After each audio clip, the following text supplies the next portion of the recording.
Los tres chanchitos. Bienvenidos, chanchiteros del universo. Comienza Los tres chanchitos. Hola, chanchites del universo, y bienvenidos a este chanchito que no tiene número, o sí tiene número. Bueno, si quieres podemos llamarle 60. Bueno, vale, pues le ponemos número.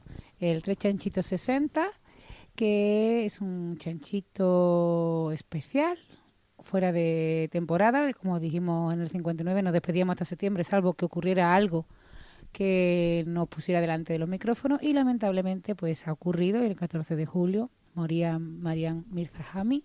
¿El 14 o el 15? 14 pone en la wiki, no sé, yo creí que era el 15, pero igual es que nos enteramos el 14, dependerá de dónde se tomó la hora. Pero ahí pone el 14. En la wiki en inglés. Pues como decía, murió el 14 de julio Mariam Mirzakhani, y este es un pequeño homenaje que nosotros queremos dedicarle a esta chica tan joven. Se murió a los 40 años, a esta gran matemática, una de las matemáticas, bueno, posiblemente la matemática más famosa viva que existía.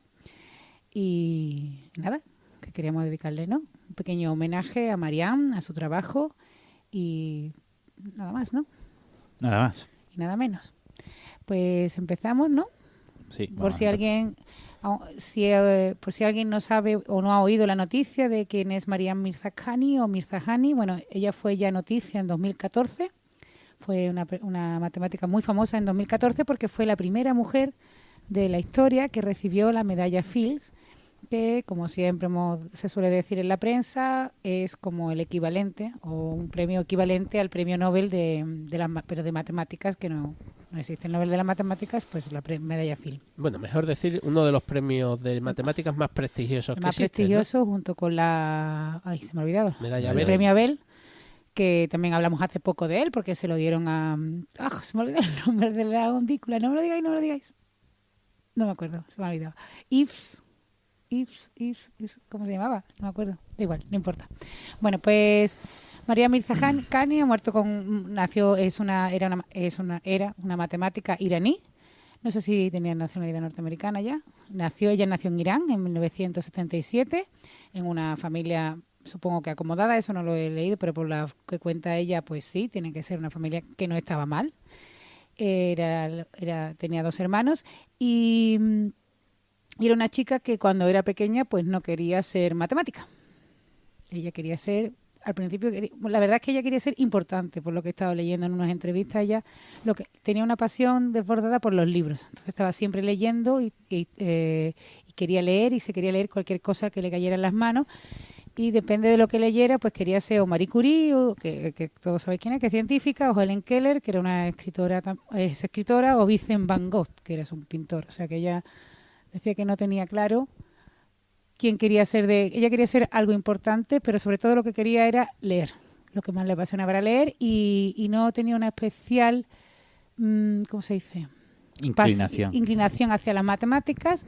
Cuando le preguntan por dónde nació la inclinación a las matemáticas, ella recuerda, lo que sí dice que su primer recuerdo tiene que ver con su hermano mayor. Su hermano mayor le gustaba mucho la ciencia, entonces siempre le contaba a ella lo que había aprendido en clase. Entonces un día le contó la anécdota de cómo Gauss había calculado la suma de los 100 primeros números naturales, que supongo que la conoce todo el mundo. Bueno, y que además que es falsa, ¿no? Posiblemente. Bueno, sí, claro, que es falso, la fórmula está bien, que posiblemente sea falsa, que Gauss... toda la leyenda esta de que el maestro de Gauss estaba hasta las narices de los niños y le dijo: sumad del 1 al 100. Y que Gauss entonces, con 7, 8 o 6 años, depende de dónde la leas, la anécdota, pues lo que hizo fue sumar el primero más el último son 101, el primero más el último, el segundo más el penúltimo son 101, y así hasta 50 veces. Bueno, pues ella escuchó cuando dice que ese es su primer recuerdo de su fascinación por las matemáticas, porque le pareció que era una idea muy brillante, le gustó la forma tan inteligente de resolverlo, aunque ella no pudiera nunca hacerlo. Pero seguía con sus libros y sus cosas. Entonces ella entra en el instituto, que tenía por aquí apuntado el nombre, pero se llama Farzanegan, no sabrá farsi. Y allí conoce a una persona, se hace amiga de Roya no sé decirlo, Beheshti, que es una gran que es matemática también. También está en Estados Unidos, es una matemática, es su amiga y que marcó mucho su vida, según ella, lo dice en todas sus entrevistas. Y tampoco tenía especial interés por la matemática. Ella dice que cuando entró en el instituto con su amiga Roya, lo que más le apasionaba era que la calle de alrededor del instituto estaban llenas de librerías y que básicamente se llevaban todo el día comprando libros, pero libros al azar, de cualquier tema. Ellas eran acumuladoras de libros y querían leer libros, pero no eran, todavía seguía sin interesarse por las matemáticas. De hecho, el primer año, por lo visto, su profesora de matemáticas le dijo que ya no era... que no le iba a ir muy bien, que no era, tenía una maestra que no era buena para la matemática y según decía la propia Marianne, esto la desilusionó bastante, pero el siguiente año, el segundo año, ya sí que tuvo a una profesora que le confió mucho en ella, que dijo que era muy buena para la matemática y que esto le alentó. De hecho, consiguieron, que no se cuenta ella, que Roya y ella consiguieron los problemas de las Olimpiadas y que se llevaron varios días para resolver 3 de 6 problemas, días. Y que, aun sabiendo que los concursantes tenían 3 horas para hacerlo, que se picaron mucho y que querían acceder a la colección de problemas. Bueno, tengo que decir que no sé si lo he dicho, que el instituto donde iban Roya y Mariam era un instituto de chicas, porque en Irán están separados en el instituto. Bueno, es que la revolución esta islámica de Jomeini y demás fue en el año 79, que tenía ya 2 años. 2 años. Pues ella iba a un instituto de chicas y entonces que se fueron a la directora, que por lo visto era una persona muy, muy, muy severa, y le dijo que querían... primero a la profesora, perdón. Le pidieron que le consiguieran las relaciones de problemas que se daban en el instituto de los chicos, que querían estudiar matemáticas, porque para ella, cuando consiguieron resolver esos 3 problemas de los 6 que habían conseguido las Olimpiadas, empezó a fascinarle a picarle la cosita del reto de ir resolviendo problemas. Total, que la directora se los consiguió y la profesora se los consiguió, los problemas de los institutos de los chicos, que eran de más nivel que los de las chicas. Y ellas se presentaron las dos ante la directora, que por lo visto era una persona a la que todo el mundo le tenía bastante miedo, y le dijeron que se querían presentar a las Olimpiadas. Y la directora les dijo que, bueno, que nunca se había presentado nadie y tal, no sé cuánto, pero que si lo hacían que iban a ser las primeras, que si querían presentarse a la Olimpiada, que se presentaran, pero que iban a ser las primeras. Y se presentaron. Y en el 94, con 17 años, la niña Marianne sacó una medalla de oro. Y ya ahí fue cuando ya ella... Dije, pues se me van a dar bien las mates. Decía, a ver si se me van a dar muy bien las matemáticas. Y al año siguiente se presentó, ganó 2 medallas y en y la puntuación perfecta. O sea, sacó la puntuación perfecta de las Olimpiadas. En cualquier caso, ella, en las entrevistas... Bueno, hay que decir que los problemas de la Olimpiada de Matemáticas son extremadamente complicados. Muy difíciles, muy, muy difíciles. Bueno, que están al alcance de cualquiera, ¿no? Que lo busquen en internet, pero que alguien que no esté cercano a las matemáticas y lee el problema y se cree que él no lo entiende porque sabe poca matemática, que no es así. Que hay gente que somos doctores en matemáticas y que cuando le vemos los problemas no nos salen algunos, ¿eh? O sea, que los problemas de la Olimpiada de Matemáticas son muy, muy, muy, muy difíciles. Bueno, pues ella, como dije, con 17 años ganó la medalla de oro y el siguiente año 2 medallas y la puntuación perfecta. Pero es muy curioso, la propia Marianne le gustaba tanto la literatura y leer, que decía que las matemáticas para ella eran un poco... Hacer matemáticas era como leer una novela.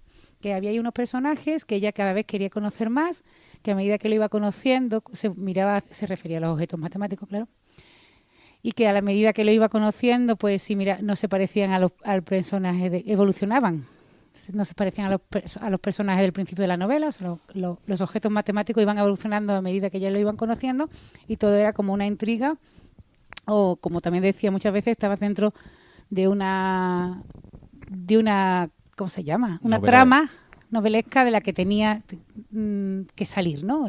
Todo lo relacionaba todo mucho con la literatura, porque era una persona que quería ser escritora, más que matemática. Bueno, pues ella se va a la universidad, a la Universidad de Sharif, se licencia, se va a Harvard, estudia en Harvard y, según ella misma, cuando empieza a ir a un seminario informal de Curtis McMullen o Curt McMullen, Medalla Phil también, y que como ella tenía ¿cómo se dice? El background, formación. La formación. especialmente en combinatoria y álgebra, pues que no entendía una papa de lo que decía básicamente. Porque este hombre estaba hablando de otros temas. Estaba hablando de análisis complejo, pero que le daba igual, que le encantaba y bueno, y que lo que hacía era preguntar todo el rato, y todo el mundo dice que todo el mundo coincide que era una niña muy curiosa, o sea, una chica muy curiosa, muy preguntona, pero que todas las preguntas, aunque no tuviera casi idea del tema, eran muy acertadas y muy pertinentes, que apuntaba sus respuestas en farsi y luego seguía la clase. Era una persona muy despierta, muy brillante. Hizo la tesis finalmente con Mullen, que no está mal. No está nada mal. Y bueno, ahora como vosotros vais a hablar de las matemáticas, pues no me meto en el tema de la tesis y bueno, en 2014 se llevó la medalla Phil. Por trabajo de la tesis. Por el trabajo de la tesis. Y decía Mullen decía que era tan fuerte la confianza inquebrantable que ella tenía en sí misma como su humildad. De hecho, cuando ella leyó la tesis una vez le preguntaron sobre su tesis doctoral, dijo, bueno, está bien, pero no creo que vaya a pasar a la historia. Y entonces al poco tiempo recibió un mail diciendo que le daban la medalla Phil, y entonces ella pensaba que algún amigo había hecho una broma y había hackeado el sistema para decirle que le habían dado la medalla Phil. Ella es una persona muy confiada en sí misma, sobre todo porque era muy trabajadora y muy persistente. Ella se definía a sí misma como una pensadora lenta, que necesitaba mucho tiempo para asimilar los problemas, pero muy machacona. Y la prueba está que ha hecho unas matemáticas. Bueno, pero es que no creo que fuera tan lenta. No, hombre, es que ella es humilde, ¿no? Entonces, si habéis visto ahora todos los obituarios que hay sobre ella, pues ella trabajaba en papel continuo, pintando garabatos en el suelo como una niña. Es que es la imagen que da que daba Mariam Mirzakhani era una niña curiosa y que quería atrapar sus sueños, que se habían convertido pues ahora en resultados matemáticos y que lamentablemente pues un cáncer con mucha mala leche pues que se ha llevado por delante. Ahí tiene una frase, si buscáis ahora hay un montón de entrevistas por todos sitios. Nosotros en Los Chanchitos, cuando en diciembre del 2016, no sé si recordaréis, que durante todo el mes de diciembre pues hicimos unos hilos a propuesta de Eduardo Sáenz de Cabezón. Hicimos cada día de diciembre un hilo dedicado a una mujer matemática. Entonces en el Storify de Los Chanchitos hay, por supuesto, un hilo dedicado a Mariam Mirzakhani. Y si leéis por ahí, pues podéis conocerla. Hay un montón de entrevistas y tiene una frase, la verdad que todas las entrevistas que ella concede, la forma de hablar es maravillosa, ¿no? Ella dice que ¿cuál es la mayor recompensa que te ha dado las matemáticas? Y dice, el momento, ajá. Bueno, eso es algo como lo decimos todo, ¿no? Sí. Nosotros decimos el subidón, ¿no? El momento, ajá, en que tú dices, es como si has llegado arriba de la colina y ahora lo ves todo muy claro. Pero luego sigue. Dice, pero eso solo algunas veces. La mayor parte del tiempo estoy andando, fatigada, sin ver el final del camino. Y había una frase que ya ella en una entrevista, cuando ya estaba enferma, decía, a veces es una tortura, pero nadie ha dicho que la vida es fácil. Y posiblemente no estaba pensando en su enfermedad, pero cuando ahora lee esas posteriores, sabiendo que ella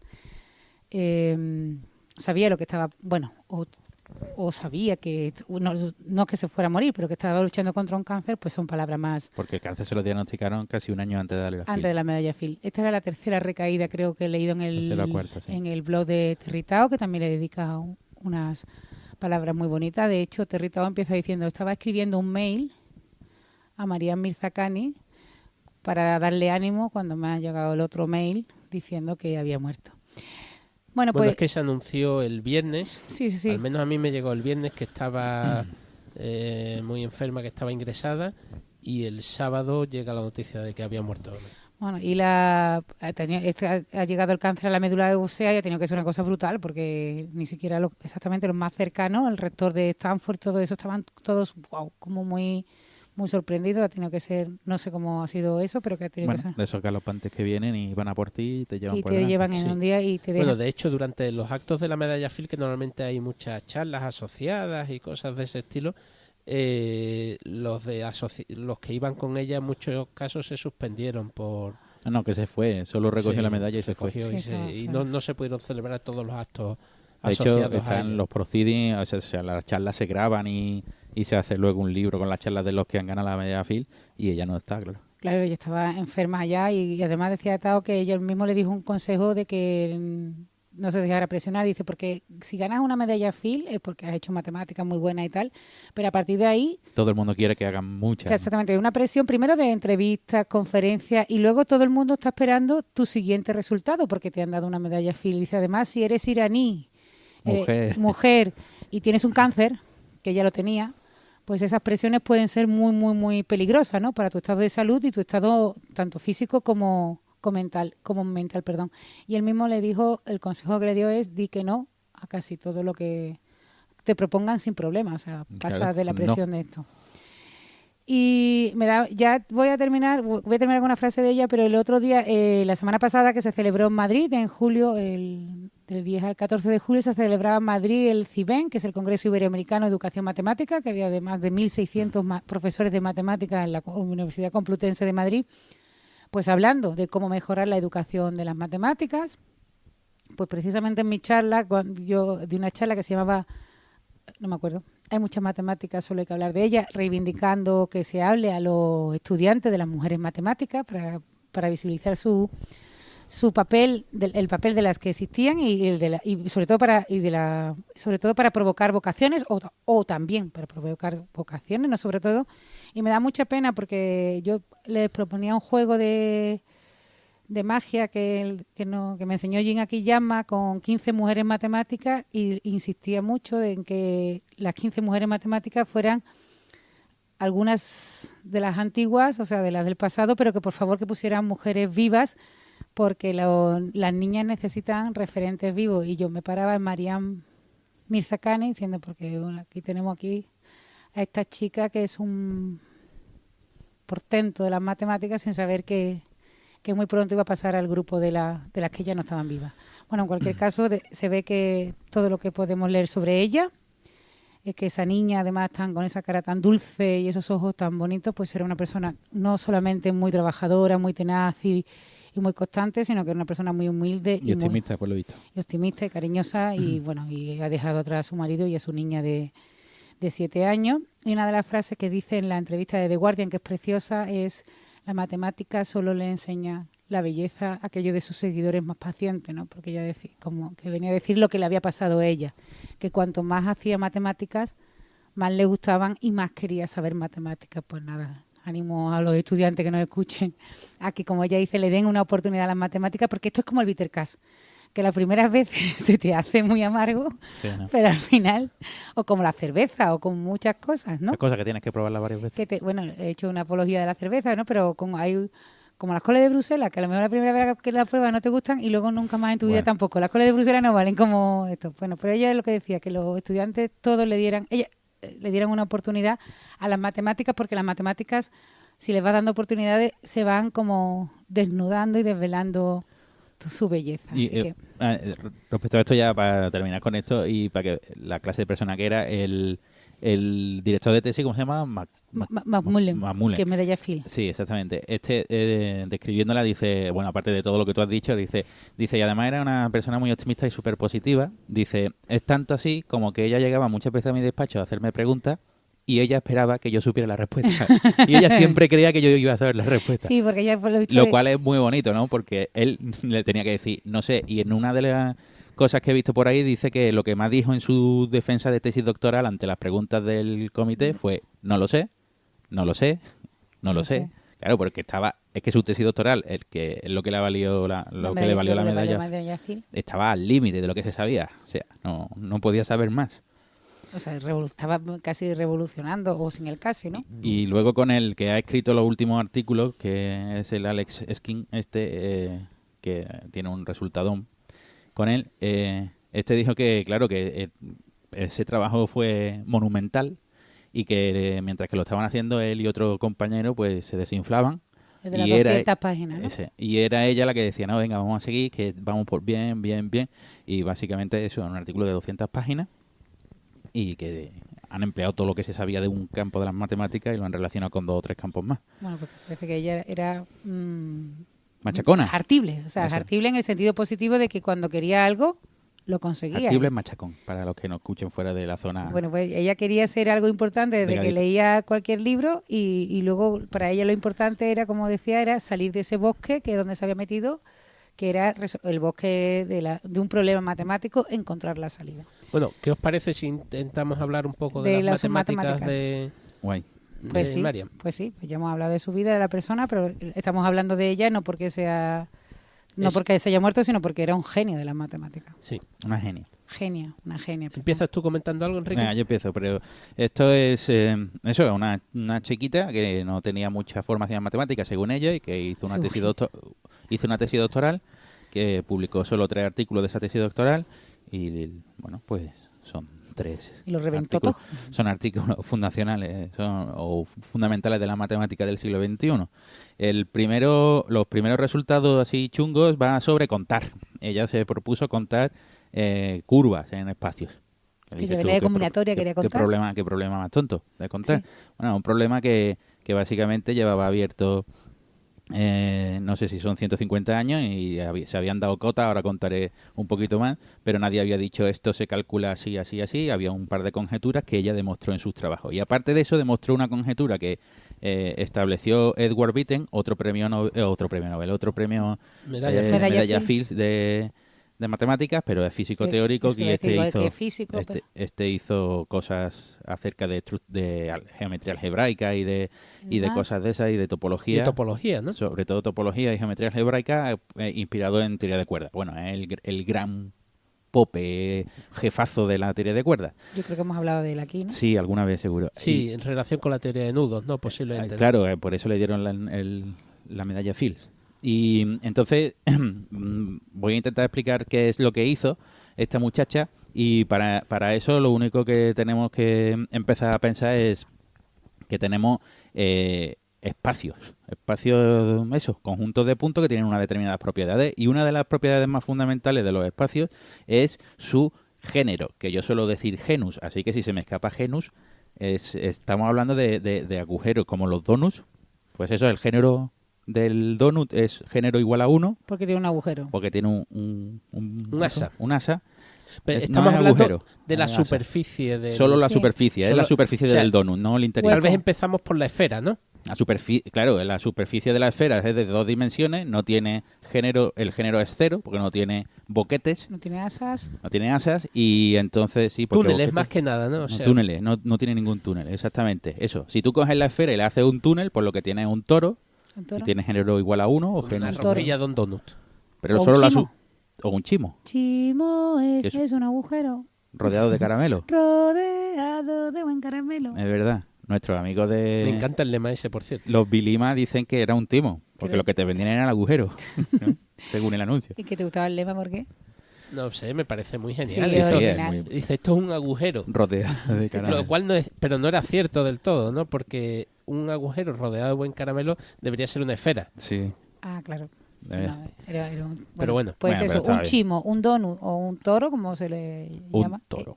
Un toro Tiene género 1. Sí, pues el trabajo de esta... Bueno, y digamos, si cogemos la superficie, o sea, si cogemos dos toros, los pegamos y entonces queda una cosa con dos asas y demás, eso sería como una rosquilla de 8. en la superficie, ¿no? La superficie de eso sería una superficie de género 2. Eso, los flotadores, que ahora hay gente que tiene flotadores con 2 boquetes, eso es ¿Ah, sí? un género... No, digo lo de los flotadores, que no. Sí, hombre. Ah, qué moderno. Bueno, hay de todo. Es Es plástico. como un tándem, pero de flotador. Efectivamente. Qué chulo. Bueno, Y entonces- eso es un doble toro que tiene género 2. Pues sus resultados empiezan a ser representativos a partir de espacios que tienen 2 asas en adelante, es decir, que tienen género Dos. mayor o igual que 2, y que pueden tener agujeros, es decir, que se le hacen pinchazos, se le quitan punto al espacio y se quedan como huequito en el espacio, es decir, que la superficie no es continua, sino que hay algunos, o si lo queremos ver de otra manera, es como si se le pega un pellizco a la superficie y le hace piquitos. Sí. Entonces, son espacios que no tienen que ser del todo suaves, puede tener un número finito de piquitos y que puede tener un género mayor o que ha de tener un género mayor o 2 igual o que 2. superior, sí. Sí.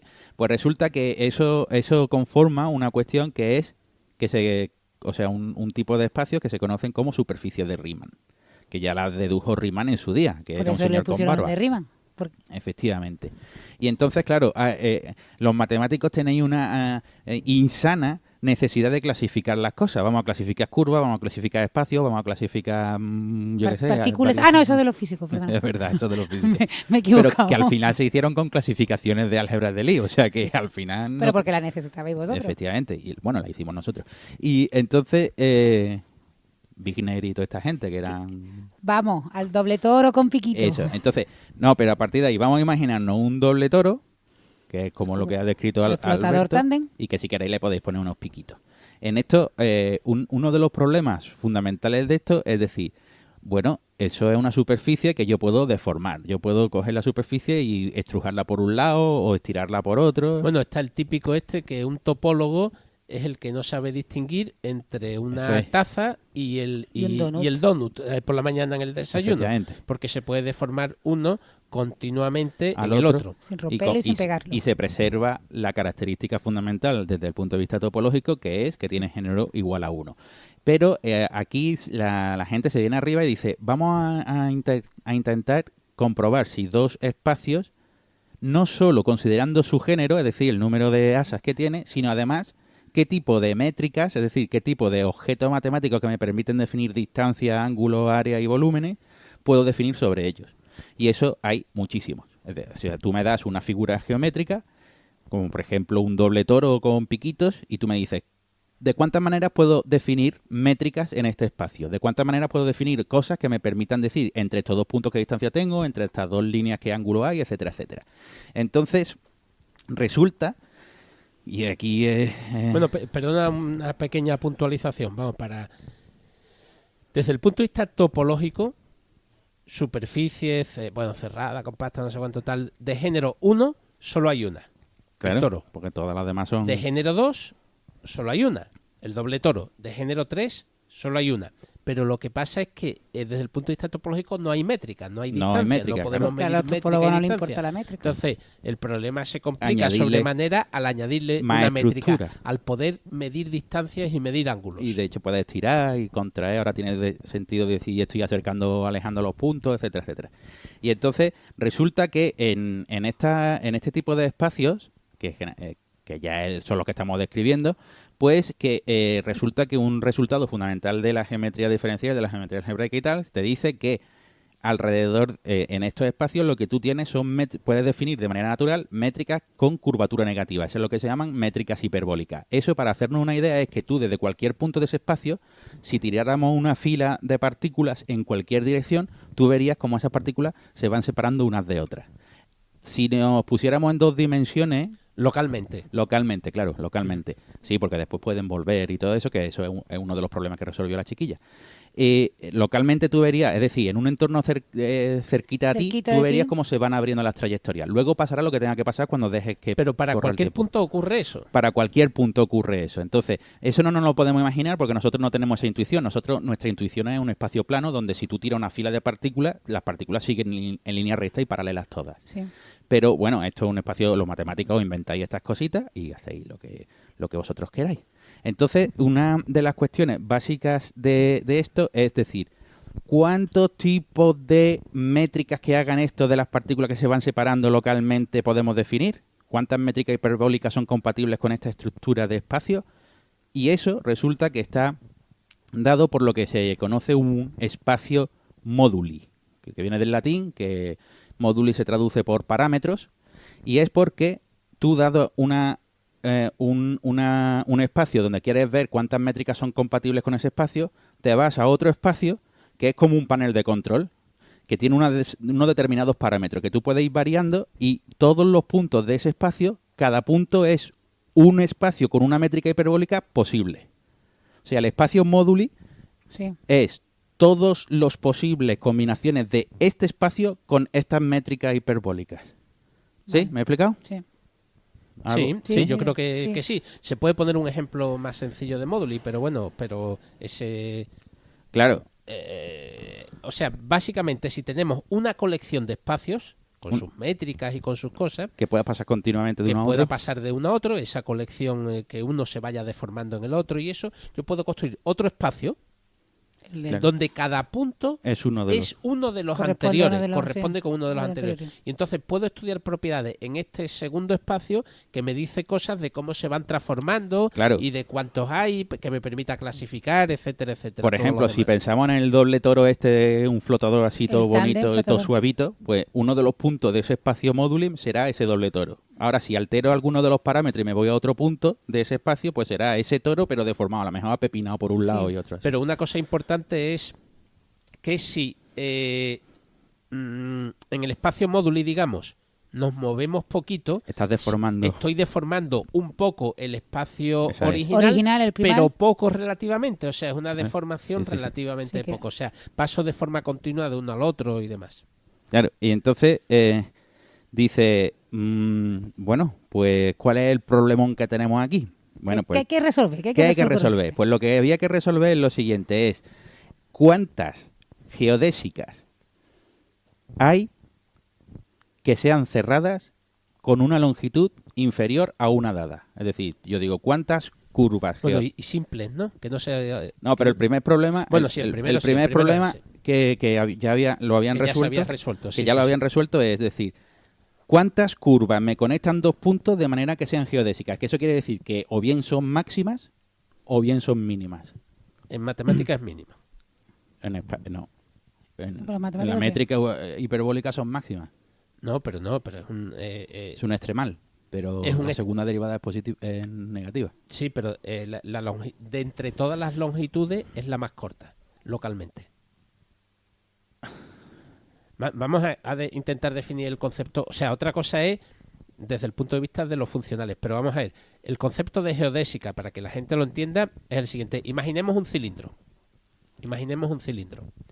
Y entonces tenemos un punto del cilindro y otro punto del cilindro. Me estoy imaginando el cilindro verticalmente. Sí. E infinito. Infinito. Entonces, si el cilindro lo cortara por una línea vertical y lo abriera como si fuera una hoja de papel, en esa hoja de papel yo puedo representar todas las geodésicas del cilindro original. Toda curva que localmente, en todo momento, para todo punto, sea una recta, en eso que estoy abriendo, eso sería una geodésica. Entonces, entre dos puntos de un cilindro situados a distintas alturas, hay una geodésica que va sin dar la vuelta al cilindro, que sería en línea recta, Sí. en línea recta más o menos, pero eso es una geodésica. Pero después habría una que da una vuelta y llega de un punto al otro, habría otra que da dos vueltas y llega de un Claro. punto al otro, etcétera, etcétera. O sea, entre dos puntos en un cilindro hay infinitas geodésicas que lo conectan. Evidentemente, ninguna de esas geodésicas son cerradas, que es la que está Ujú. comentando Enrique, porque entre otras cosas el espacio del cilindro no es un ejemplo No permite. de las superficies De género. que se estaban considerando. Pero digamos que localmente la distancia es la mínima, lo cual quiere decir que se avanza a lo máximo. Es si estamos hablando de la trayectoria se aleja lo máximo posible. Si estamos hablando de distancia, minimiza La distancia. la Pero distancia está es localmente lo entre mismo, dos sí. puntos. Es de forma distinta de decir lo mismo. Pues y lo que querían contar es cuántas curvas de Geodésicas. este tipo cerradas, es decir, que partieran y entraran Al mismo punto. al mismo punto, había con una longitud inferior o igual a una dada. Y eso se resolvió, que lo resolvieron Delsar, Huber, Selber y Margulis, y dijeron que si tendía para longitudes de geodésicas muy muy grandes, el número de geodésicas cerradas que Estaban tenían por esa debajo. propiedad crecía exponencialmente con la longitud. Sí. O sea que había muchas. Y ahí estaba la función, Unas hay una hartas. función. Que si iba subiendo la longitud, que iba a ver unas hartas de geodésicas. Cada vez más, cada vez más, cada vez más. Entonces, luego, de hecho, la función es E elevado a la longitud, todo ello partido de la longitud. Ya está. Ahí Bueno, está. y se le da un nombre muy curioso, ¿no? ¿A eso? Sí, Ah, sí, el teorema de los números primos, ella le llama. de las geodésicas. Sí. La razón es curiosa porque es que, vamos a ver, ya a final del siglo XVIII, unos cuantos matemáticos se trataron de plantear, incluso antes, ya con Euler, trataron de plantear cuántos números primos había por debajo de un número dado. Sí. Y entonces, a final del siglo XVIII se conjeturó que era exactamente Ese número. esa misma cantidad. Claro. Y a final del siglo XIX, pues se consiguió probar que efectivamente era asintóticamente esa cantidad, que se aproxima a esa cantidad, es, igual que tanto aquí. como queramos. Y entonces no deja de ser curioso Es muy curioso. que de alguna forma los números primos exista esa cantidad y que la Que tenga que ver geodésica con eso que está cerrada, que son básicas a la hora de la estructura geométrica, también se acerque a esa cantidad. Ujú. Que parece que no tiene nada que ver una cosa con la otra. Y por eso se le llama el teorema de los números primos de la geodésica Eso o algo es. así. Sí, sí, eso es. Y luego, posteriormente a este resultado, ya se ¿Este de concentra... cuándo es? ¿Lo tienes ahí apuntado? No, pero no me acuerdo. Nada, igual, era por curiosidad, vamos. Claro. Pero es un... Sí, sí. Era algo conocido. Que... Sí. No, que no era- me acuerdo era el que no año, me acu- pero... Ni yo tampoco, por eso te lo Creo que- pregunto, no sé que si si es te de acuerdas. a finales de los 60 o cosas así, pero no estoy seguro. Y entonces, posteriormente, Resch y Reading lo que se concentraron es calcular cuál es el número para una longitud Determinada. determinada que fuera igual o menor que esa longitud determinada de geodésica cerrada que fueran simples. Y simple significa que no se corten a sí mismas, Exacto. porque hay geodésicas en los espacios y son muy raros. La geodésica puede salir de un punto, hacer algo, un cruzarse giro con ella misma. y cruzarse con ella misma y volver al punto de partida. Y lo puede hacer una y muchísimas veces. Entonces, si te concentras en las que no se cortan a sí mismas, esta gente, el Resch y el Reading, dieron una conjetura que decían que el número de esas geodésicas en función de la longitud que imponías Sí. solo podía ser polinómico, es decir, la longitud elevada a una determinada Una potencia. determinada potencia, sí. Pero era una conjetura, no se probó. Entonces la chiquita Que es esta, mucho menos que exponencial. Mariam Mariam. Mirzajani o Mirzakani. Mizakani, cogió y dice, voy a estudiar esto de la Esto superficie mismo. de Riemann. Voy a contar cuáles son el número de... os voy a dar la Geodésica cota simple. del número de geodésica cerrada simple. Para ello lo que hago es... Porque la gente lo estaba intentando estudiar en este espacio, ahora lo deformo un poquito, lo estudio en este, ahora lo deformo. Pero dijo ella, pero si tenemos el espacio de Moduli. En el espacio de Moduli están todos los espacios posibles que son compatibles. Pero hay que aclarar en esto que nadie se había atrevido a trabajar en el espacio de Moduli Claro. porque, claro, porque es con trabajar con todas a la vez. Y no se sabe, y el espacio de Moduli a su vez es un espacio que se puede entender como un espacio matemático que tendrá métricas, no sé qué, no sé cuánto, y nadie... hombre, todavía no... huevo de meterse allí? Sí, hay mucha gente trabajando en eso, pero Sí. no tenemos ni idea de cómo es el espacio de Moduli.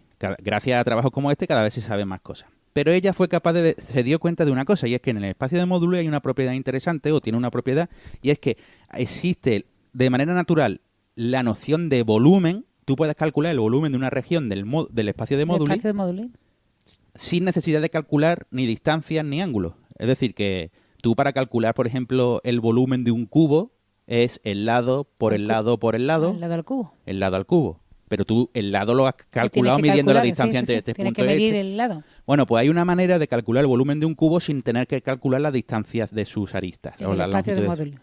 Sí, eso es lo que se llama, que es un espacio que tiene una estructura simpléctica, Práctica. que te permite calcular volúmenes de una manera natural. Pues la muchacha fue capaz de decir que el número de geodésicas cerradas y simples mayor. era proporcional al volumen del espacio Moduli que cumplía unas determinadas propiedades que no vamos a entrar porque son unas propiedades que son durillas. de espacio de Teichmüller y no sé qué, que es una cuestión que no ni puedo ni quiero meterme en el rollo este. Y entonces dijo, y efectivamente es un polinomio y es la longitud elevado a 6 veces el género del espacio que tú estés estudiando menos 6, o sea, todo el exponente es 6 por el género del espacio que estás estudiando, es decir, el número de Sí. asas, menos 6 más 2 veces n, donde n es la dimensión del espacio topológico que sea sustente aquello. Y la gente lo flipó. Y dice, y multiplicado por una constante. Y la constante depende del espacio que tú estés trabajando. Si te mueves en el espacio Moduli, esa constante cambia. Con lo cual, si te conoces la constante, sabes qué espacio... O sea, si yo te digo, en el espacio Moduli me ha salido este volumen y la constante vale tanto, te estoy diciendo ya cuál es el espacio. Ya lo tienes identificado, porque eso te dice cuánto vale el género, cuánto vale la dimensión de la variedad real que lo soporta y cuál es ese espacio porque está contenido en esa constante. Está todo contenido ahí. Lo cual es asombroso. Y era verdad. Y era verdad. Y era verdad. Y en el artículo donde hace eso dice, y por cierto, esto va a servir para hacer una... tiene un parrafito que dice, muy simpático, porque dice, lo tenía por ahí apuntado, pero ahora lo he perdido, pero básicamente lo que decía, y esto va a servir para demostrar algunas propiedades de los números de intersección de las curvas algebraicas. Punto. Que claro, yo leo eso y digo, pues vale. ¿Y eso qué? Dice, y lo voy a hacer en tal artículo, que es el siguiente que escribió. Eso demuestra la conjetura de Witten de 1991, justo después de que le dieran la medalla Fields, que dice, este tío estaba estudiando gravedad cuántica en espacio de 2 dimensiones, porque en 4 dimensiones es muy difícil, entonces la gente lo estudia en 2, especialmente el Witten este.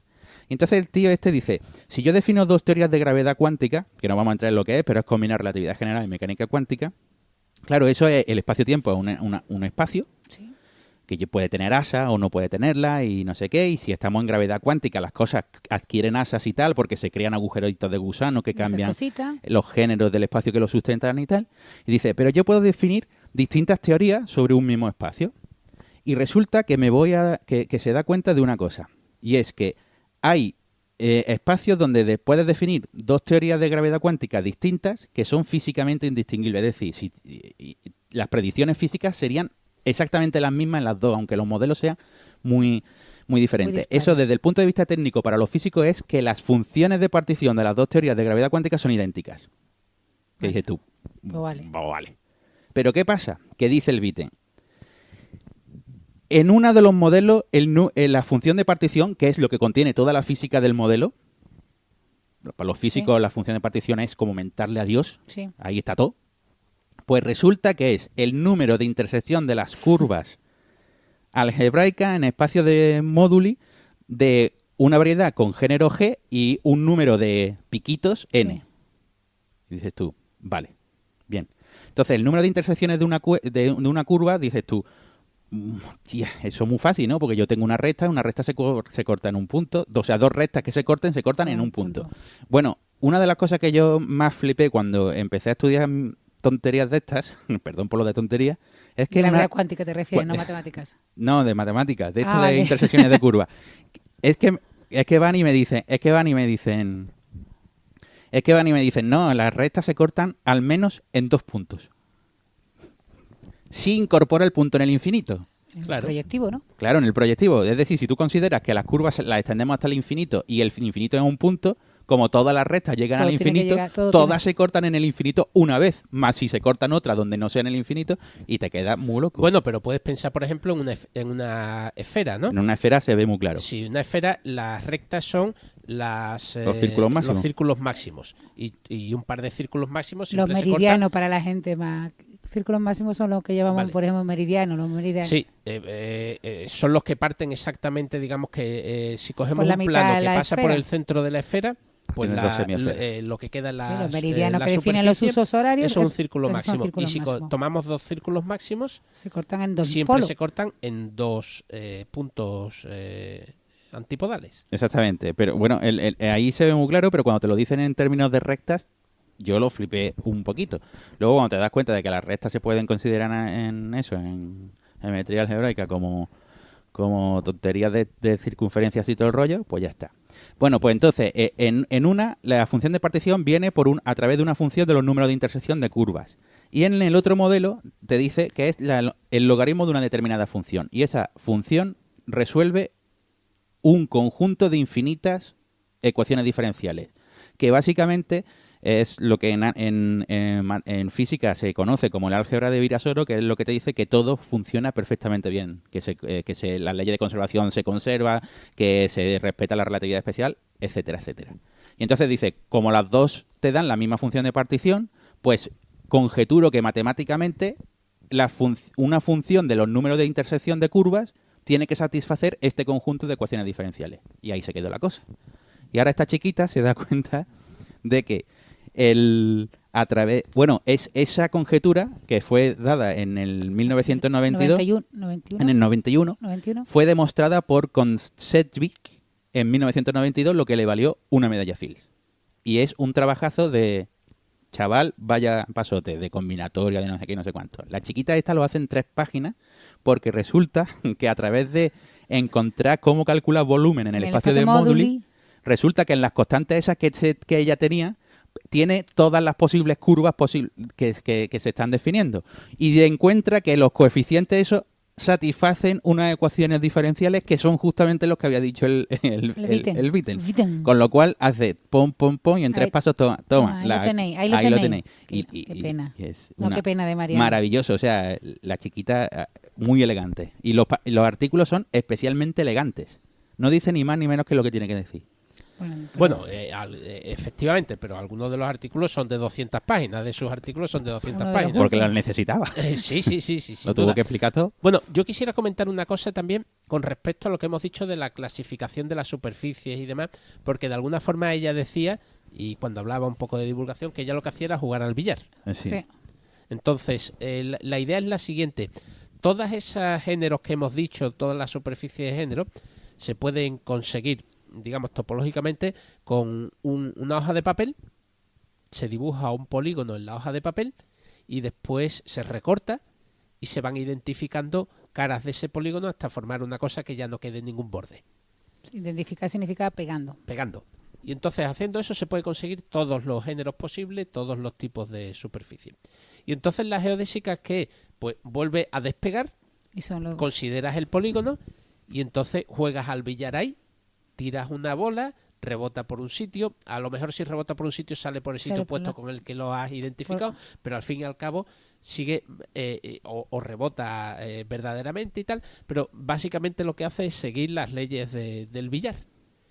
Entonces, claro, las geodésicas cerradas, pues que eran pues esas trayectorias de billar que vuelven al mismo punto de partida y que no se ha no ha tenido intersección, no se ha cruzado con su propia mismo, trayectoria. Sí. Y entonces se podía ver todo así, ¿no? Y entonces, de hecho, si se ve así, pues de alguna forma se puede entender el siguiente gran resultado, que ya fue relativamente posterior a la medalla Fields, fue en el 2014, o sea, coincidió en el tiempo con la medalla Fields. Cuando se la dieron, claro. Cuando se la dieron a ella la medalla Fields, que es el que se conoce el teorema de la varita mágica. Que entonces, este teorema de la varita mágica es básicamente una especie de traslación, en el contexto de nuevo de los espacios de móduli, de un resultado anterior que había sido demostrada por una mujer también, una matemática súper importante, Marina Ratner, que también tiene su hilo en Los Tres Chanchitos. Y que murió 7 días antes, una semana antes de... Vaya. ¿De qué? El día 7 de julio. ¿Este año ha muerto también Marina Ratner? La semana antes. Años. Ah, pues no me he La semana antes. ¿Y por qué no me habéis dicho nada? Pues no lo sé si te lo había dicho o no.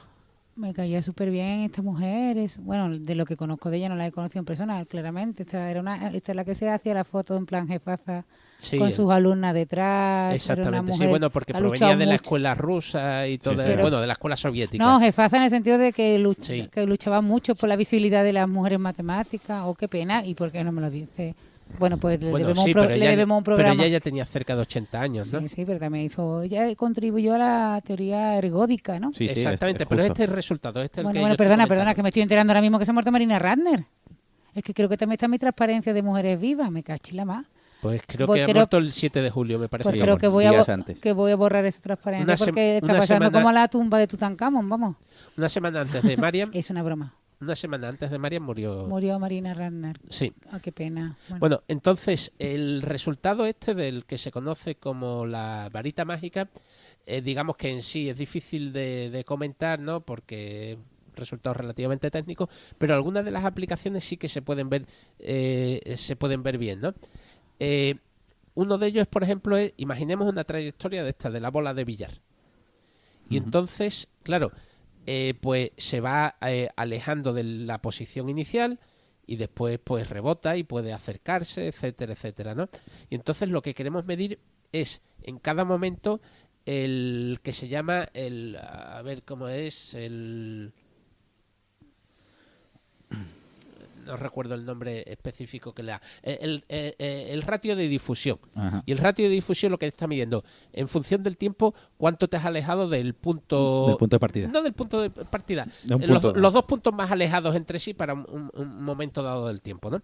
Entonces, claro, esto va creciendo siempre. Se puede estabilizar en un punto, pero va en general va creciendo porque las dos distancias más grandes que ha habido la trayectoria nunca disminuye. Y entonces, de alguna forma, el teorema este de la varita mágica lo que viene a decir es que ese ratio es independiente del punto en el que partamos la bola y hacia dónde lo dirijamos.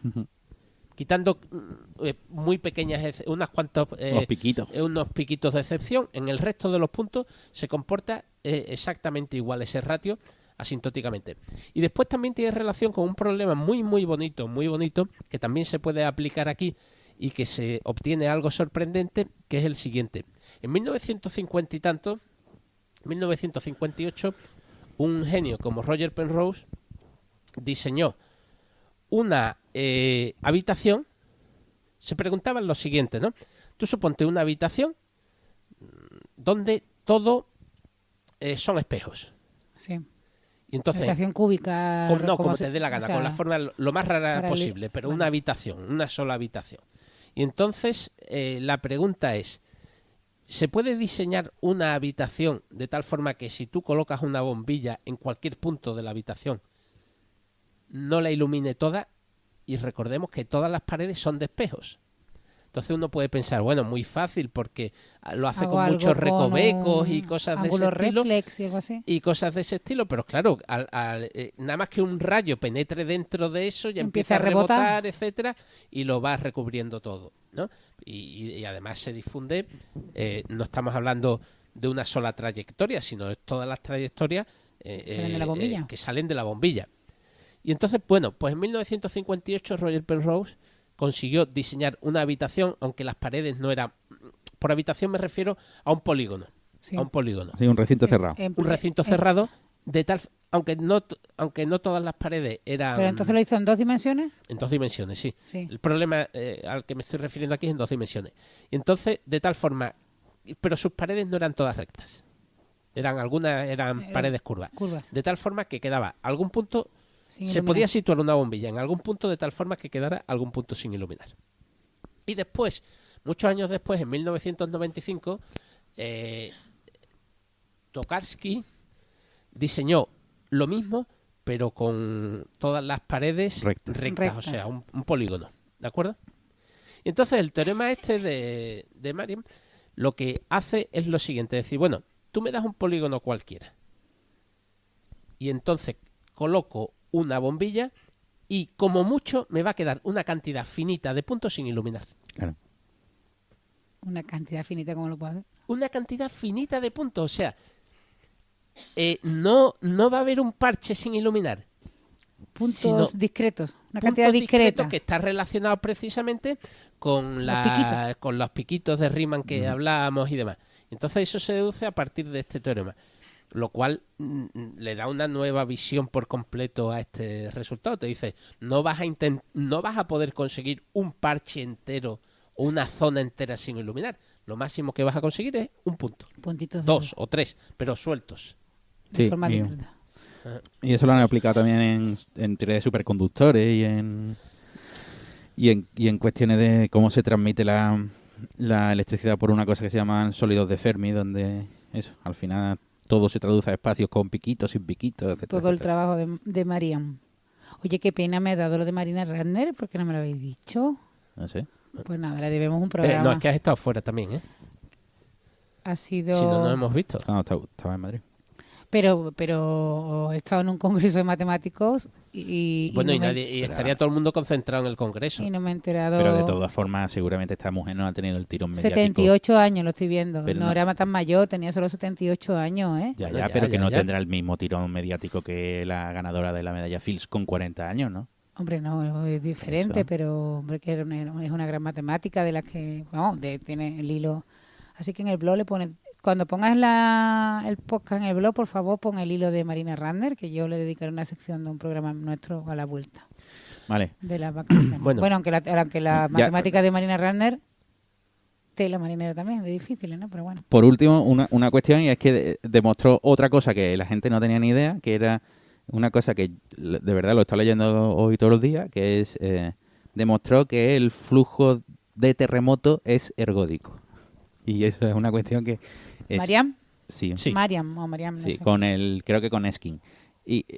O ella sola, ya no lo sé. Pero vamos, si no fue ella sola, fue con Eskin, porque no trabaja con muchos más últimamente. Con Wright, y es una cuestión que yo me creía que era de terremotos de verdad, pero no, son cuestiones de que tú coges espacios módulos que le gustaban a ella y los retuerces así chungamente y ves si las geodésicas permanecen siendo geodésicas o no. Y entonces ella dijo si los terremotos, o sea, Lo estas que ella cosas, llama bueno, lo estas que ella ha definido, torsiones sí. así son de esta forma, de esta, entonces tú al final las geodésicas variarán, pero serán tan próximas a las iniciales como uno quiera, que es básicamente lo que significa que sea ergódico aquello. Y entonces, porque yo al principio creía que aquello no tenía relación con los terremotos de verdad, Sí. luego me entero de que es cosas de espacio de módulo y no sé qué, y ahora después vuelvo Sí a que ver tiene relación. que la gente de geofísica lo emplea para determinar cuáles son los puntos donde tienes que poner los detectores. Bueno, no es sé que qué. eso es un área que ahora mismo después es muy reciente. Yo no sé si hemos hablado alguna vez aquí o yo en algún sitio he Sí, hablado sí, de sí. cómo poder percibir el interior de la Tierra a partir de las ondas y demás. Aquí Que los chanchitos. Sí. Yo diría que sí. Sí, Sí, en el sí, Chanchito sí. fue. Yo diría que sí. Y que curiosamente está muy relacionado con eso, porque de alguna forma mucha gente mira las ondas al revés. O sea, tú te imaginas cualquier medio y entonces ves una onda como algo que se va moviendo de forma ondulada. Y entonces, pero también lo puedes ver al revés, que la onda está quieta y lo que se mueve es El todo el medio. espacio, todo el medio. Y entonces por eso existe una cierta dualidad entre uno y otro que permite aplicarse uno en el otro. Bueno, señores, Pues yo nada, creo es, que hasta aquí me ha llegado. Bueno, ¿No? que nada, que es una gran pérdida para la historia de las matemáticas y sobre todo para su hija y para su marido, Sobre todo. sobre todo para ellos. Pues nada. Pues nada, hasta aquí ha llegado Los tres chanchitos. Los tres chanchitos.